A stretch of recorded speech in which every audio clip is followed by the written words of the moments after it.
Good afternoon. Thank you for joining us. Well, members of the BCGEU have set up picket lines at several locations in BC. The union represents tens of thousands of public sector workers. So are we heading for escalating job action? And what does this mean for other public sector unions? We'll talk about that up first. On the open line, it is back to school and back to busy commutes. So is public transit meeting your needs? We'll hear from transit advocates from around the province, and we're taking your calls. I'm Michelle Elliott. Welcome to BC Today.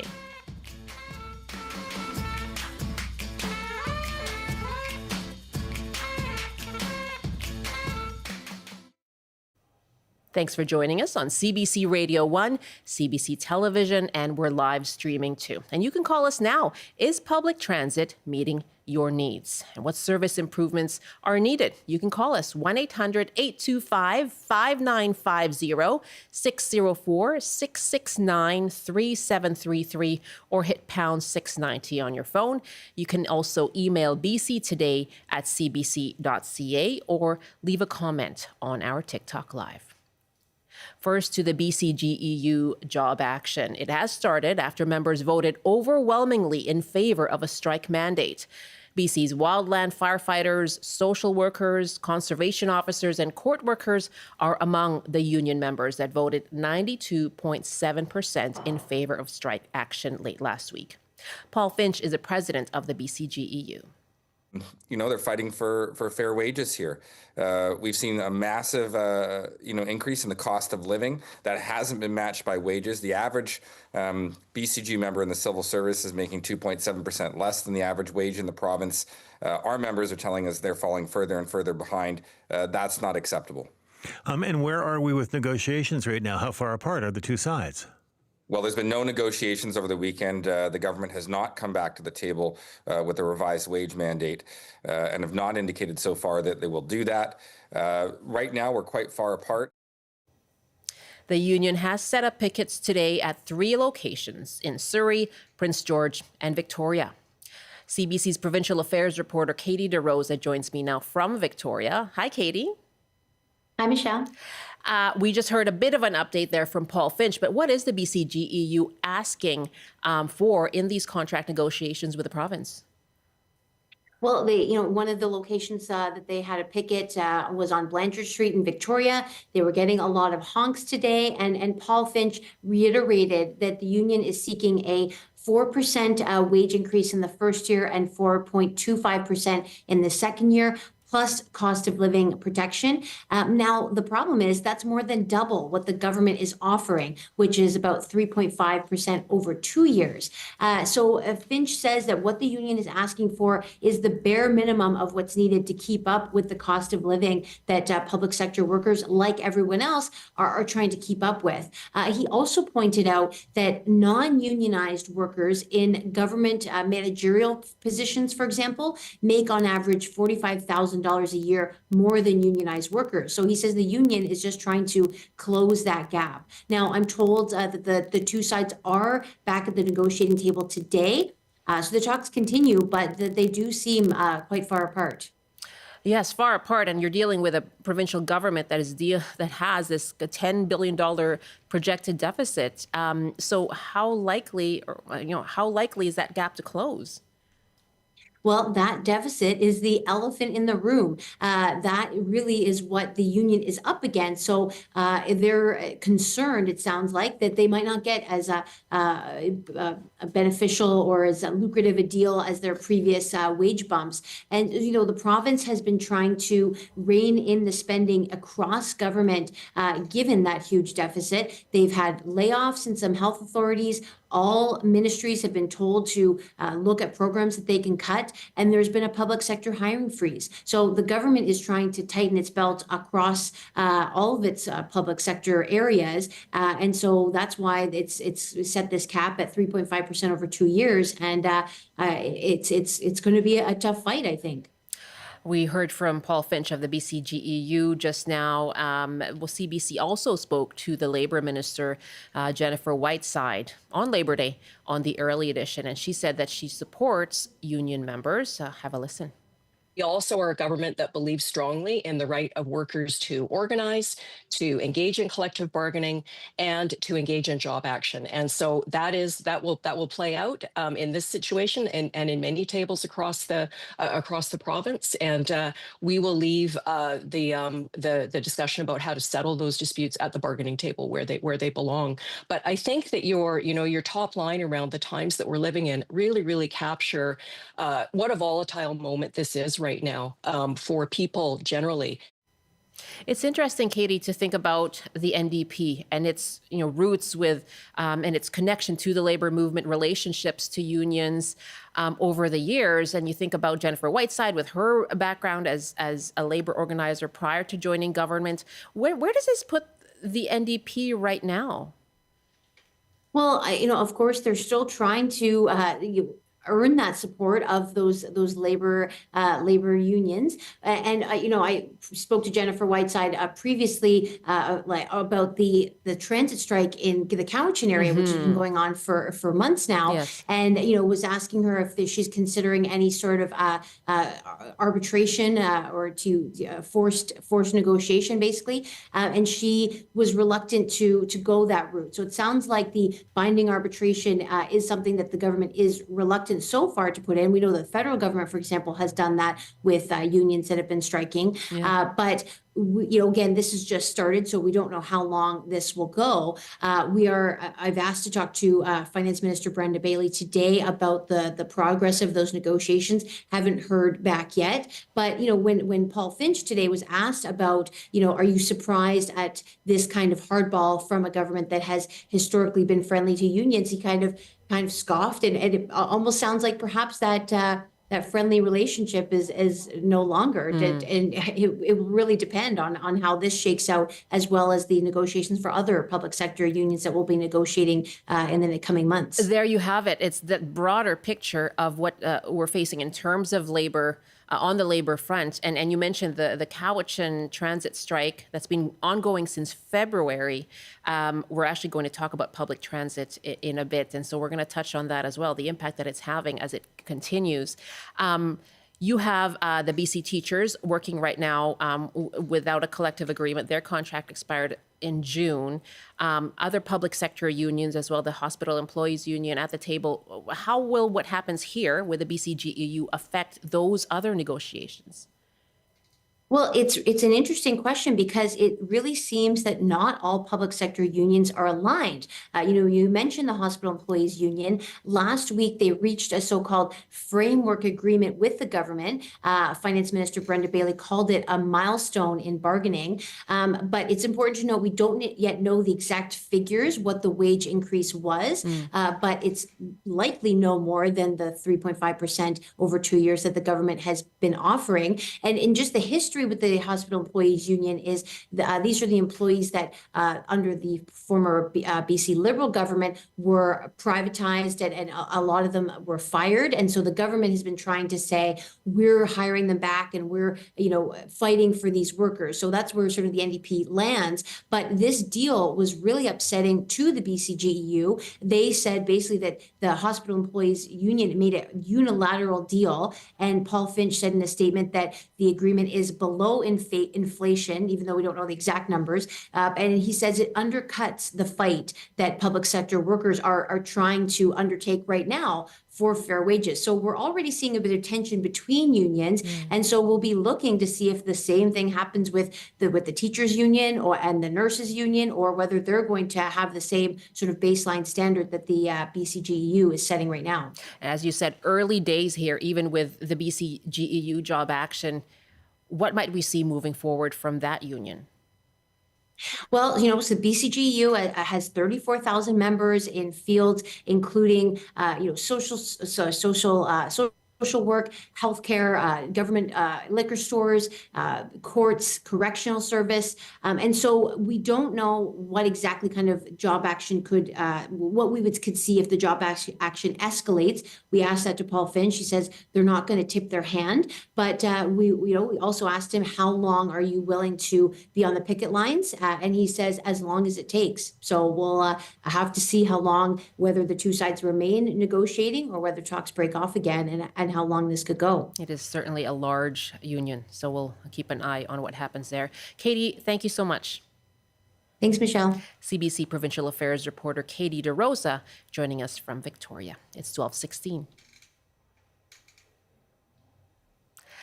And we can't head into a discussion about public transit, which will start in a couple of minutes, without mentioning, of course, BC Ferries. CEO Nicholas Jimenez is in Ontario today.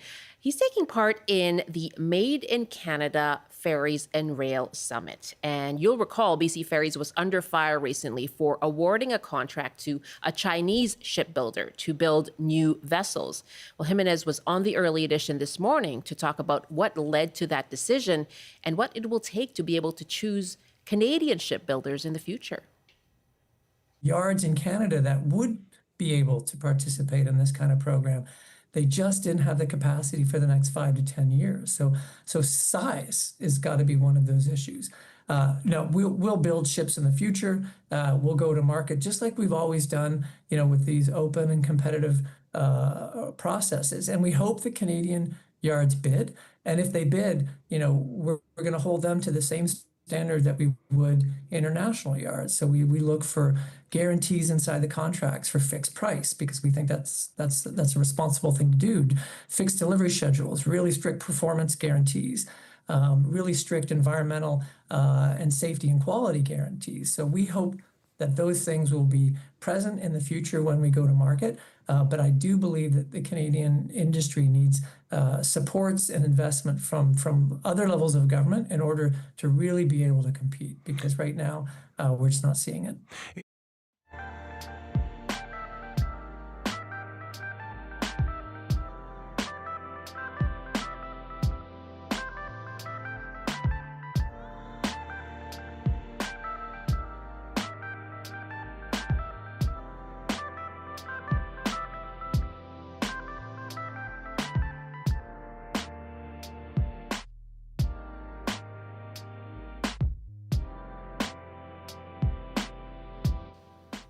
$12:16 now. You're with BC Today. I'm Michelle Elliott. Thanks for being with us.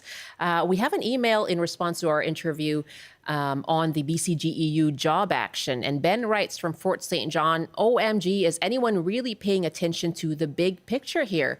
I do empathize with the plight of unionized workers, but they are not the only ones struggling.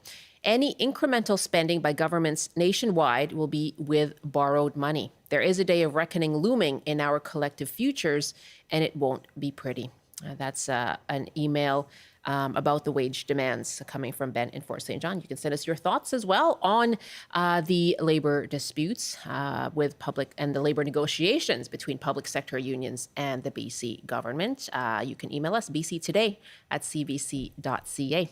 Our email, again, is bctoday@cbc.ca. And our open line for this hour is about public transit. Because, yes, public transit, buses, SkyTrain, West Coast Express, and others, they are once again facing back-to-school crowds as the school year gets underway.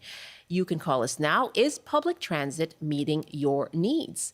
What service improvements are needed in your region? You can just hit pound 690 on your cell phone, or you can dial 1-800-825-5950, 604-669-3733, or email is bctoday@cbc.ca. Our TikTok Live is not working at the moment, so we are not online there, but certainly you can watch us on YouTube, and that's at the CBC British Columbia page. We're going to hear from transit advocates in various parts of the province. And this week, Metro Vancouver riders are seeing increased bus service. TransLink announced increases in service to 53 crowded routes in Surrey and Vancouver in particular, starting yesterday. On Vancouver Island, though, a 7-month-long strike at the bus and Handy Dart service remains at a stalemate. You heard Katie DeRosa refer to this as well. It is now the longest-running transit strike in BC history. So certainly an impact there. I have two guests joining me now for this discussion. Denis Agar is the Executive Director of Movement and is a transit advocate in Metro Vancouver. Sam Holland is Chair of Better Transit YYJ, based in Victoria. Good afternoon to you both. Afternoon. Thanks for having us. Thank you very much for joining us. Dennis, I'll start with you. This was like a big announcement from Translink saying these increases are coming. What do you think of the service increases on these routes in particular, Surrey, Vancouver, Broadway? It's good news, and it's what we fought for. You know, this spring, Translink was on the edge of having to implement massive cuts.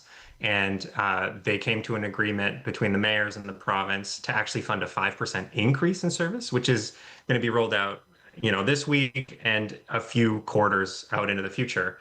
So it's great, but it's not enough. It's really, if you look into the details of a lot of these changes that happened this week, they're pretty incremental. And so we still have our eyes focused on the prize, which is that, you know, Translink projects that it needs to double the amount of bus service to really like stop congestion in this region and get people moving. And that's what we need to figure out how to fund. Okay. Can you specify, you know, what makes it incremental versus the more sweeping change that you're looking for? You know, you talk about 53 routes, which is awesome. A lot of them are very targeted around overcrowding on these buses. Mm-hmm. So I know how this stuff works internally. They look at the numbers, like which buses are overcrowded at exactly which times and which trips, and they target those for investment. Okay. And so you're saying it's not going to be enough. What does Translink need to do then to plan for those broader changes that you talk about? The ball is really in the court of the mayors and the province. Mm-hmm. What they need to figure out is how to fund a big expansion in transit, right? We've had a growing population, and since 2019, we've seen almost no increase in bus service. And as a result, people are driving instead of taking transit. They're getting pushed off of the bus in certain places where bus service has actually been cut. And so we need governments to get together and find a new revenue source probably to pay for some of this. And the good news is that it's really popular. If you ask people, they say, yes, please spend more money on transit. What would that revenue source be? We've heard, you know, we've had people bristle at the idea of more taxes, for example, in Metro Vancouver. Yeah, you know, we're going to have kind of a Dragon's Den type event where we have different teams that are proponents of different revenue tools go head to head, and there'll be judges, and we'll try and make it fun, like as fun a conversation about taxes can be. But you know, there's a million options out there. The one that's really popular in the US, they have referendums about transit funding all the time, and usually they use a sales tax, and they almost universally pass. I think it's like 70 or 80% of the referendums about transit pass in like places like Tennessee and Ohio. So sales taxes are popular. But I've heard vehicle levy being thrown out. You know, there's every tax under the sun. Okay. All right. And again, our history of looking at those kinds of levies kind of show that the public, this is in the past anyway, that they haven't been all that supportive. But the question is, how do you fund the transit service that is needed? And we're asking our audience right now as well, is public transit meeting your needs? Give us a call. Again, it's 604-669-3733, 1-800-825-5950. And you can just hit pound 690. I'm going to go to a caller who's in Vancouver right now, since we're talking with Denis Agar here with Movement based in YVR. And Joy is on the line from Vancouver. Hi, Joy. And how well served are you in your area? Hi, thank you for having me. So I'm calling from the River District, Vancouver, which is home for close to 5,000 residents, and it's growing exponentially. And I don't believe we are served at all very well. Mm-hmm. Tell me a bit about that. What impact does that have on you? So, for example, let's say like a huge number of people from here have to go to downtown, and the only available bus is actually like 80 that runs in morning 2 hours and the 2 to 3 hours, and evening like again 3 hours. But the difference from one bus to another is like half an hour. So if someone misses one bus by a minute or so, they are late by 30 minutes for sure. Yeah. Then there is another bus, 31. We are in the zone 1 commuters. So that 31 takes us to the Metrotown station, which is zone 2. So to go to downtown, we have to pay 2 zone fares. But we are actually commuting from zone 1 to zone 1. Right. And it's interesting too, Joy, because you're kind of in the River District, right, where we've seen a lot of housing development there. So the population has grown.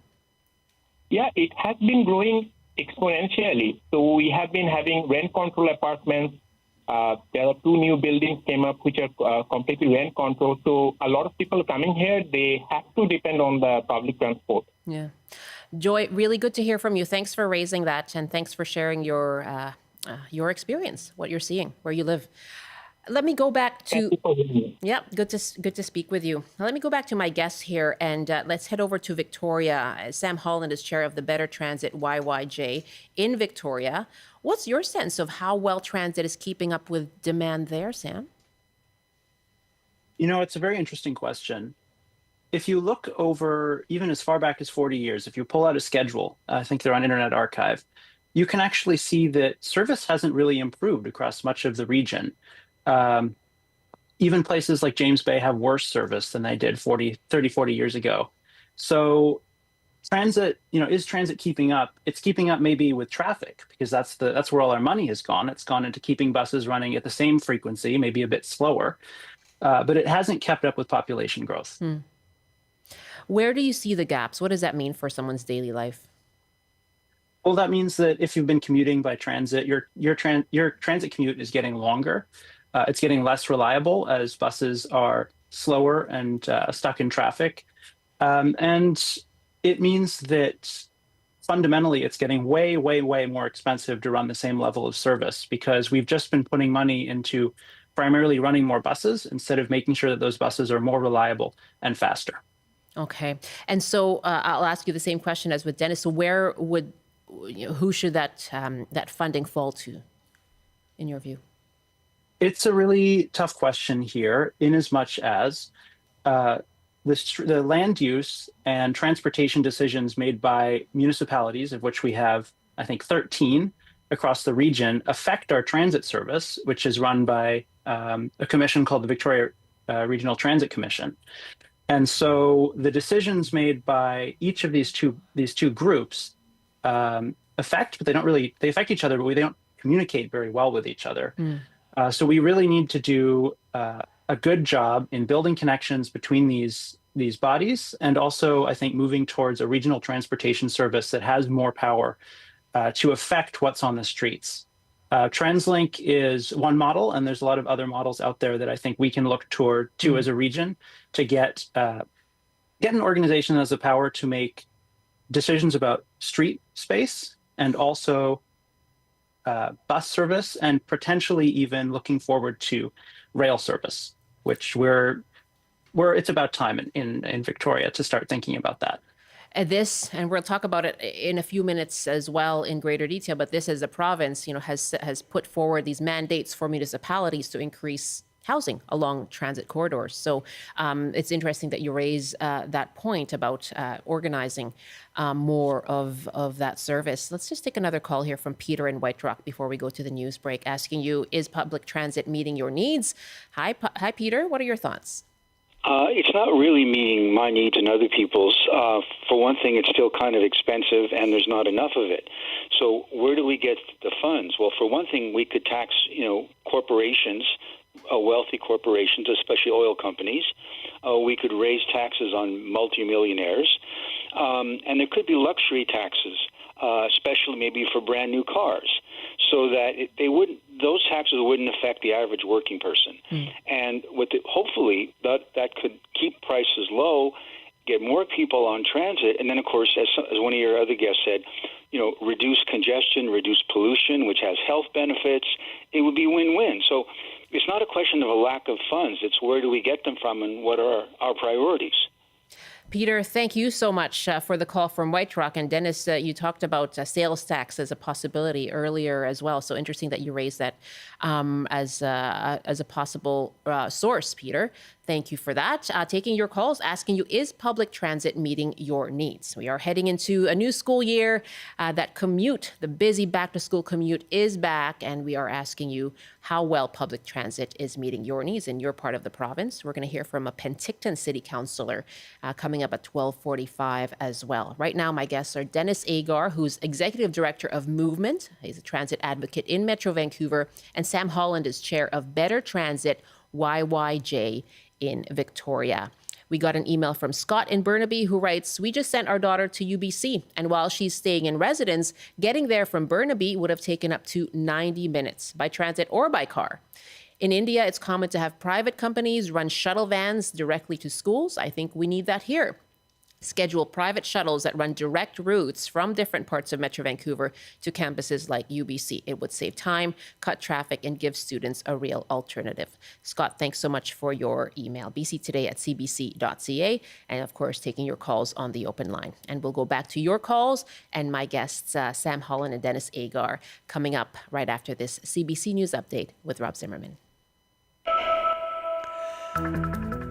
Good afternoon. About 2,000 members of the BC General Employees Union are on picket lines today. The union is targeting 3 locations, including one in Victoria, Surrey, and Prince George. The BCGEU says this step is meant to limit inconvenience to the general public. A man is in serious condition after getting shot by police in Burnaby. RCMP received a call of a domestic disturbance yesterday at a home on Dundas Street. They say a suspect at the scene was armed with an edged weapon and was shot after an interaction with officers. And more than a dozen temperature records have fallen as the heat wave continues in several parts of BC. Clearwater reached 35.6 Celsius yesterday, breaking the old record set back in 1928, while Quesnel's 33.6 surpassed the last record set in 1938. The forecaster says the ridge of high pressure will stick around until Thursday for many regions of the province. And now taking a look at the forecast on the north coast, mainly sunny this afternoon with a high of 19, highs reaching 25 with widespread smoke in the Peace. In the central interior, including Prince George, local smoke with sunshine and highs close to 30, highs up to 35 and mainly sunny with local smoke in the Kootenays. In the southern interior, including Kelowna, sunny and hazy this afternoon with a high of 34. And for Metro Vancouver, Greater Victoria and the Fraser Valley, sunny and hazy as well with highs up to 23, reaching 28 inland. That's your CBC News Update from Vancouver. Thanks very much, Rob. Welcome back. Thank you. Rob, good to be here. Good to see you. Rob Zimmerman in the CBC Vancouver newsroom. And back because, yes, we are heading into our usual schedules, back to our regular work schedule and back to school. And so we're discussing public transit. On the BCGEU strike action, some more emails here. Jess writes from Vancouver, union negotiations set the tone for workers everywhere. The right to strike and take job action was hard fought for. If the BC government can find the money to bankroll FIFA, they can afford to fairly pay the people putting out our fires, caring for our families, etc. And Susan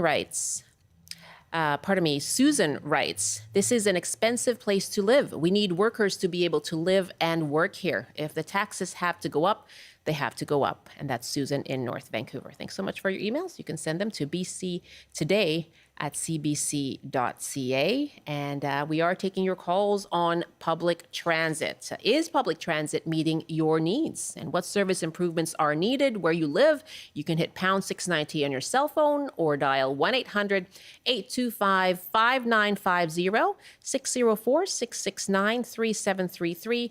Or you can email as well, bctoday@cbc.ca, of course. And I'm joined now by my 2 guests. But let me just take us, first of all, to Surrey, because as we talked about, there have been increased bus service to 53 routes in Surrey and Vancouver. This morning, CBC reporter Chad Pawson went to the bus loop at Surrey Central Station, and he spoke to some people there. How busy was your bus? It was a little busy. Yeah, but they added more buses starting today. Do you notice a difference? No. Not yet, hey? Yes. Yeah, 335 is one of the ones they're adding service on. Yeah. What do you think about that? Well, I really appreciate it because it's the only bus that goes onto my street, so I don't have to wait very long for another bus to come by. Bus expansion? Are you seeing more buses out at the Yeah, lately because this is what my means of transportation is, the bus. I don't drive, that's why. So today they started adding more buses to the routes, you noticed? Yeah, I noticed that one also, yeah. Because where we used to live in Fraser Heights, there's only one bus used to be for how many years, and then now they add one more. Yeah, but it's just the bus now is getting expensive also. Yeah, so bus expansion in place today? There's more bus service here today. It started today. Oh, that's why I can't find my bus. Okay. Haven't noticed it, have you? No, I have not. I just got here, actually. And would you say that Surrey Central Station is a pretty busy bus loop? It is very busy bus loop. I've been retired for the last 6 years, and I was in the car business for many years. And so I've been taking transit and have absolutely loved the transit system. I live in North Vancouver. I walk a block, I catch a bus, I catch the C bus, I catch the SkyTrain. Now I'm here and I'm going to visit a very good friend of mine out in Newton. So, are you encouraged to hear that there is more money to expand bus service, frequency, the amount of buses? yes, yeah, very much so. Those are some folks who were at the bus loop at Surrey Central Station this morning, talking about the expanded service on certain routes. We have an email from Christina in Surrey who writes, public transit is not meeting my needs for a variety of reasons, and the most important one is unreliability. I got 3 notifications from TransLink this morning about SkyTrain suspension and bus cancellations. I'm only registered for 1 bus line, and this is the time when university students try out the service. And if TransLink can't get it right on such an important day, they will lose customers for the school year. Christina, what an interesting point. And let me go back to my guests on that. Denis Agar is Executive Director of Movement, and Sam Holland is Chair of Better Transit YYJ in Victoria. Denis, what do you make of that comment that today's a day, if you're trying to increase transit ridership, get more people onto buses and show them that this is a reliable service, how important is it to show them that, yes, this is something that you can rely on, so you have people converted to using public transit? Pretty important. It's pretty important to run a reliable service. That's one of the reasons why we are a pretty strong voice in favor of bus lanes. A lot of municipalities are really afraid of putting in bus lanes because they think they're going to hear backlash from people. And so one of our roles is really to give them that front lash, like, oh, hey, like we support this thing, to counterbalance the people that are opposed to it, which are often much fewer than they sound. But really the story in Surrey, if we're trying to preserve the ridership in Surrey, like that's not a big problem. In the last 4 years, ridership in Surrey has skyrocketed. Right. It's really remarkable, and it really outpaces the level of development, the level of population growth. What TransLink's been doing is, as the ridership grows, they boost service, which makes the buses more frequent, the wait times are lower, and people are attracted by that. Oh, I don't have to wait as long for the bus. And anyway, so it's kind of a feedback loop, and that's really, we're in the thick of that in Surrey, and the ridership growth has been just unbelievable. How can bus service grow then to meet that population growth and that demand growth?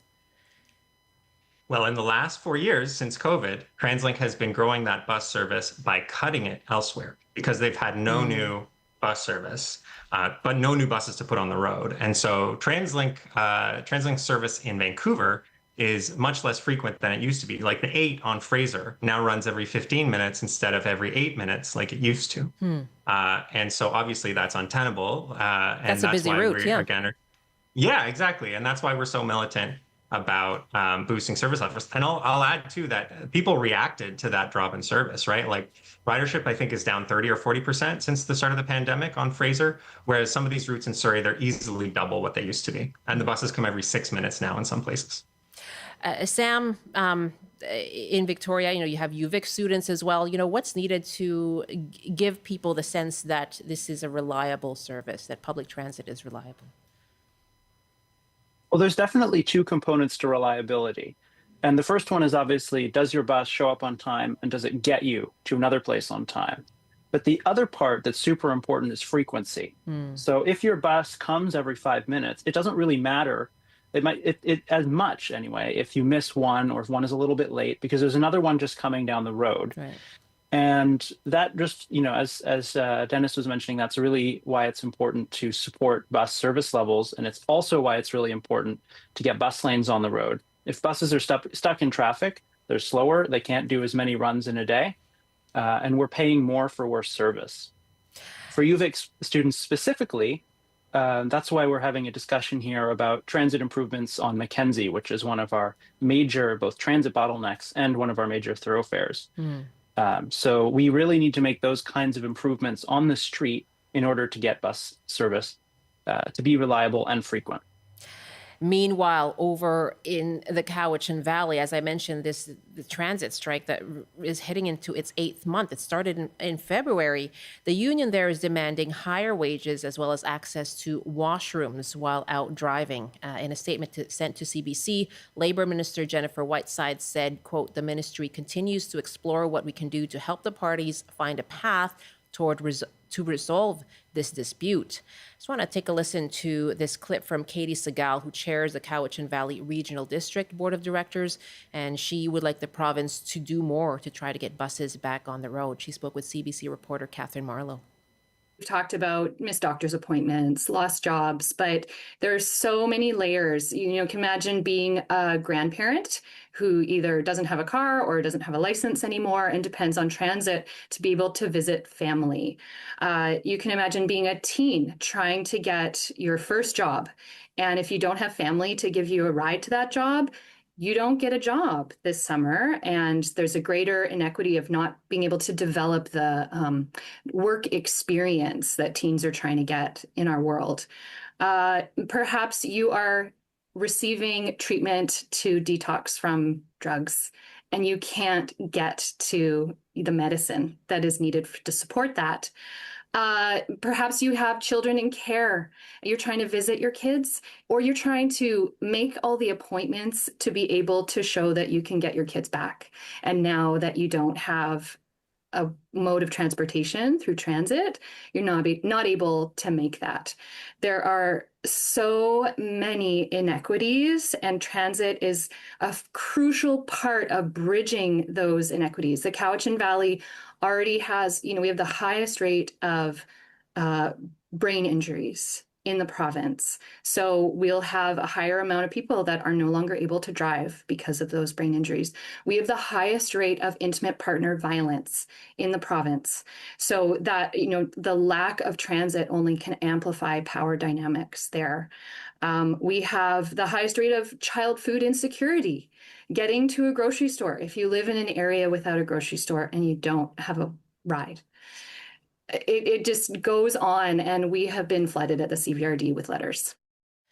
That's Kate Segal, who chairs the Cowichan Valley Regional District Board of Directors.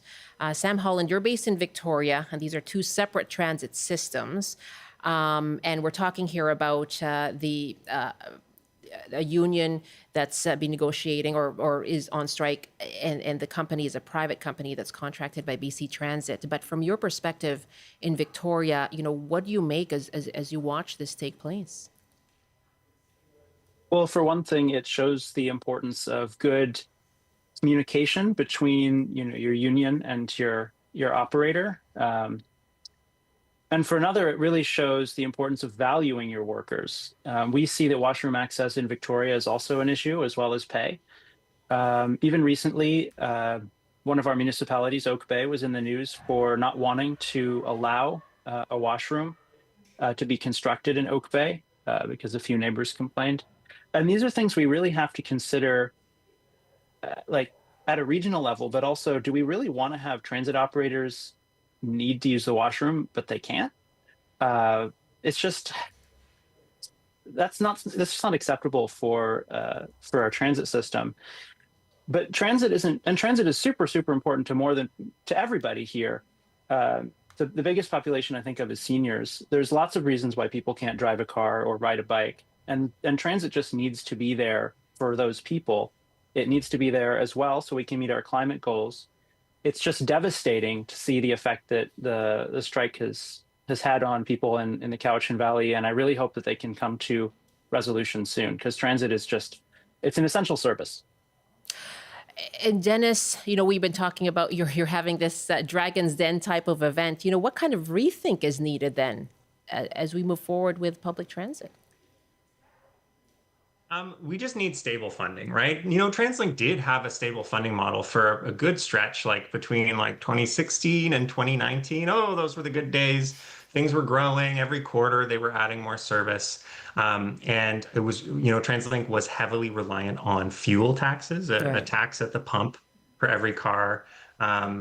But Metro Vancouverites, darn them, are adopting electric vehicles really quickly. And so that revenue's down, cars are getting more efficient.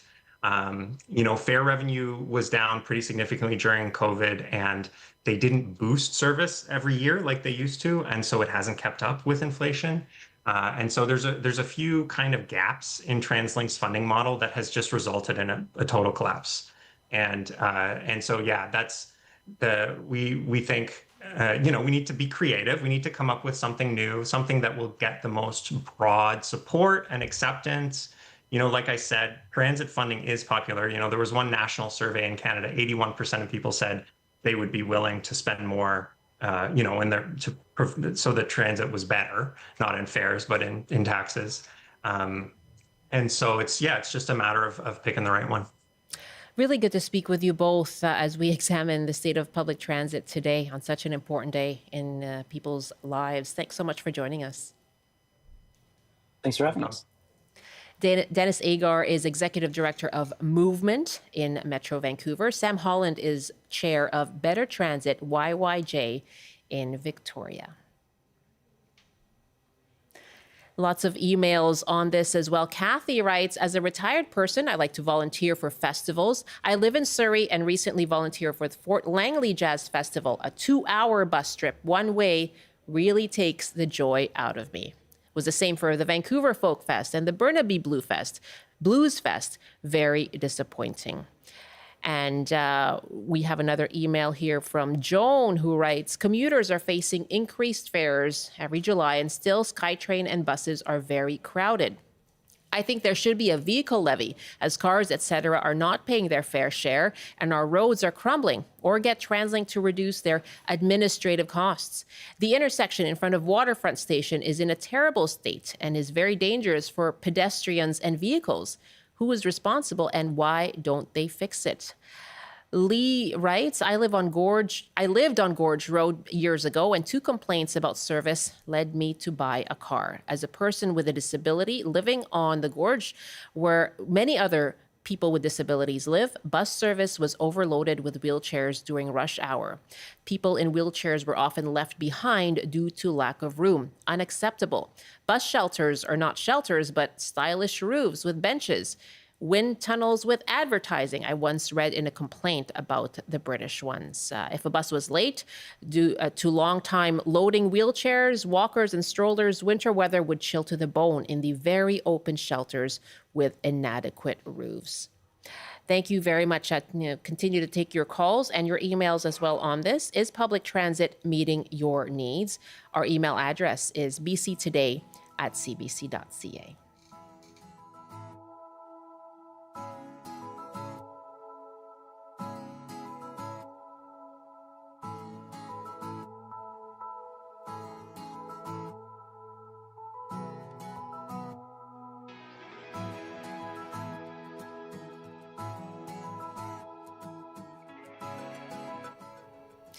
We're taking your calls, asking you, is public transit meeting your needs? And Ellie is on the line in Vancouver. Hi, Ellie. What's your experience? Hey, Michelle. Thanks for taking my call. I moved here from Halifax, Nova Scotia about 10 years ago, and this is really the first summer that Vancouver actually feels like home, so I'm happy to live here. I'll say that I love the SkyTrain. I just want more of it. Not have great opinions about the bus service, but I love the SkyTrain. My main points are I'm so frustrated with how uncreative we are with how we use space in the city. We need to inject vitality and color into these boring spaces. I just had this idea, like, what if all the SkyTrain stations along the Expo line, every year artists were commissioned to paint them vibrant colors, and you could make an event out of it, like everyone taps in and rides the SkyTrain line to see all this different art. I come from a punk rock background, and I'm used to seeing unused spaces and not even asking permission, just plugging in somewhere like Halifax City Hall and doing a DIY event, a show. We'd get shut down. But when I'm at Commercial Broadway Station, I see this huge cavernous space. I'm like, why aren't we doing like the occasional music event down here? I'm also a skateboarder, and we don't have an indoor or covered space in Vancouver. So why don't we put in a few mini ramps there in the summer or in the wintertime? skateboarders tap in, and they skate for a few hours. I just really think that we need to, oh, sorry, go ahead. No, go ahead. I guess, how would that draw, I guess, how would that improve transit service? I wouldn't say that it would improve the transit service, but it could bring in revenue because every single time people are getting on the SkyTrain, they're tapping in with their Compass card. So that's my main point, is drawing people into the spaces, just getting people feeling like the spaces belong to them and making it more of a cultural thing, not just simply around transit. Sure, I would love SkyTrain options. I live in Fraser View, and we don't have a SkyTrain down here, so I would love that. But I'm talking about just making these spaces better used and allowing people to come into them for culture. And my last idea is we should allow animals on the SkyTrain and not just support animals. People could pay for like a yearly pet passport. Maybe their dog has to have vaccinations or have gone to a trainer to ensure that they're good in a public space, but they pay for that yearly passport and then get on the SkyTrain. Very interesting. Those are some of my ideas. Yeah, they're really interesting. Ellie, thank you so much. And, it sounds like groups like Movement are looking for those kinds of creative ideas. So good to hear from you in Vancouver. Let's go to another guest now, because some municipalities actually say that while the BC government is pushing for more housing along transit lines, it's not doing enough to fund public transit. Isaac Gilbert is a city councillor in Penticton and joins me now. Good afternoon, councillor. Good afternoon, Michelle. Thank you for having me. Well, I'll ask you first, is public transit meeting your needs in Penticton?